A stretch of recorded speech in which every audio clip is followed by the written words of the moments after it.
یہ جو ہے سورۃ الکافرون، یہ گویا کہ ایک اعلان ہوتا ہے آخری کسی نبی کی طرف سے کہ جب کہ وہ اپنی دعوت پیش کر چکا ہو، اتمام حجت کر چکا ہو، ہر طرح سے بات واضح ہو چکی ہو اور قوم اس کی نہ مان رہی ہو، تو پھر وہ اعلان براۃ کرتا ہے، اب میرا تم سے کوئی تعلق نہیں۔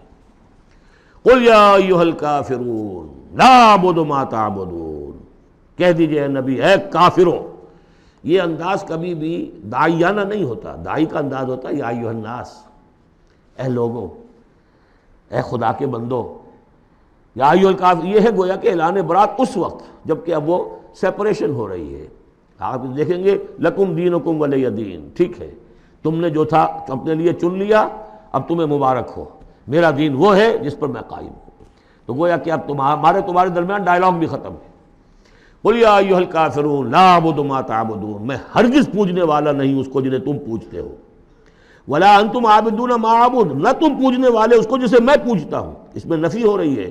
وہ کہتے تھے ہم تو اللہ کو بھی پوجتے ہیں، ہاں اس کے ساتھ کچھ اور چیزوں کو بھی پوجتے ہیں، لیکن اللہ کا پوجنا اگر کسی شرک کے ساتھ ہے تو وہ نفی ہے اس کی بالکل۔ ولا انتم عابدون ما اعبد، کوئی تمہارا اپنا تصور کا اللہ ہوگا کوئی خدا جو تم نے بنا رکھا جسے پوج رہے ہو، میں جسے پوج رہا ہوں اسے تم نہیں پوج رہے۔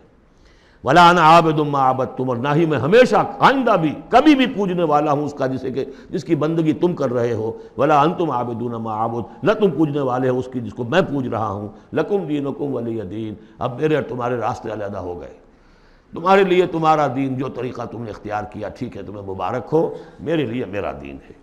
بارک اللہ لی ولکم فی القرآن العظیم ونفعنی وإیاکم بالآیات والذکر